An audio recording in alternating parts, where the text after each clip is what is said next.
A very good afternoon, Trinidad and Tobago. Welcome to the Midday News on CNC3. Top of the news this midday are: the Congress of the People has apologized to the nation for the controversy surrounding the proclamation of Section 34 of the Administration of Justice Act. But political leader of the party, Legal Affairs Minister Prakash Ramadhar, who heads the Legislative Review Committee of Parliament, is making it clear that the contents of the clause which were approved by the committee and debated in the lower house were fundamentally different from what was passed in the Senate. The question is, who made the changes to the bill before it reached the Senate? While he refused to point fingers, Minister Ramadhar would only tell a news conference that the changes to the bill did not come before the Legislative Committee. Never came before the LRC for its determination nor its input. That came unilaterally from the Senate. It was unanimously voted upon and brought back down to the House. So I just wanted to make that clarification abundant to all of us so that there'll be no misunderstanding that the LRC ever deliberated upon the Section 34 that was ultimately passed by both houses. Let me just say that I want to apologize to this nation for any part I took to have contributed to this fiasco. But things are done in an environment of trust, and sometimes, you know, that trust may be not necessarily well-founded. So, Mr. Ramadhar, are you saying that there's a level? Mr. Ramadhar says if there was any deliberate attempt by any government minister to hoodwink the population, then decisive action should be taken against them. If a person deliberately manipulates any system to give an advantage to someone unduly, then that is a terrible, terrible thing, and they have no place in government. And the COP is very troubled by things like that. And that I think that we owe it, we owe it, all of us in public life, to live to the highest level and expectations of our children and the society. Well, the stage is set for a march to be led by opposition leader Dr. Keith Rowley.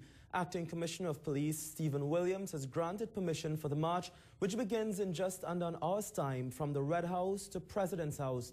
PNM Chairman Franklin Khan is urging members of the public to come out in their numbers. Mr. Khan says the party plans to make a statement on the controversial proclamation of Section 34 of the Administration of Justice Act and the subsequent repeal of the controversial section. The PNM contends that the government has crossed the line and the people of Trinidad and Tobago need to pull in the reins. Mr. Khan says they have a commitment from a former partner in government, the Movement for Social Justice, that its members will join in their march. He says the MSJ has stood by their principles, and the decision to walk alongside the PNM is not an indication that the group is supporting the party. The march calls for the immediate resignations of Attorney General Adoniram Logan and Justice Minister Herbert Volney. Meanwhile, UNC Chairman Jack Warner is making it clear that the partnership government is not worried about the march organized by the People's National Movement.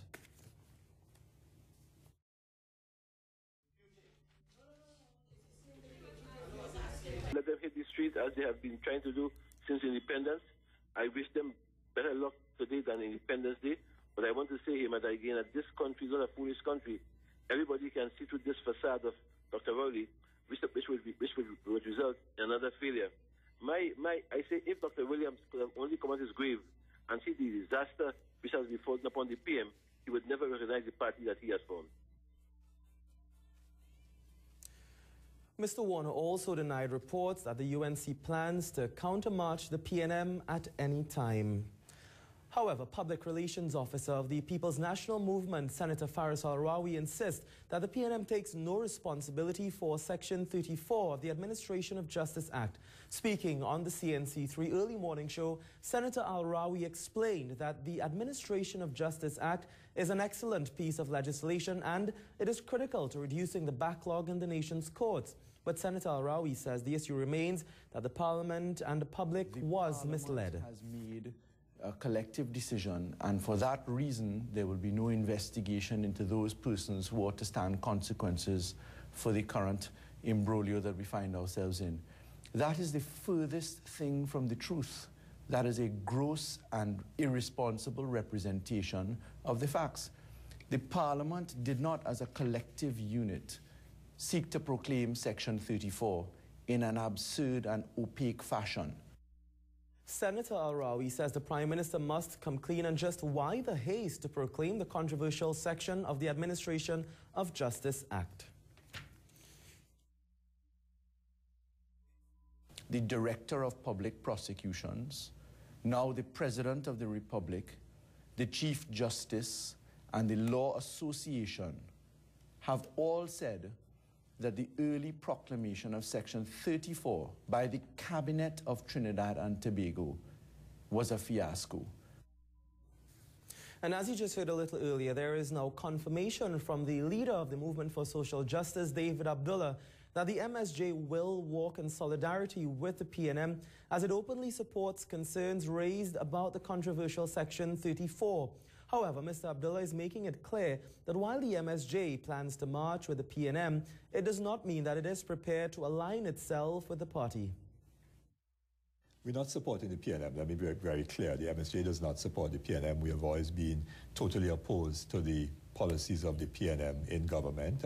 They're presiding over this country's affairs for more than 4 decades, consolidating a governance arrangement and systems that are at the root of the country's problems, something that we have opposed all the time.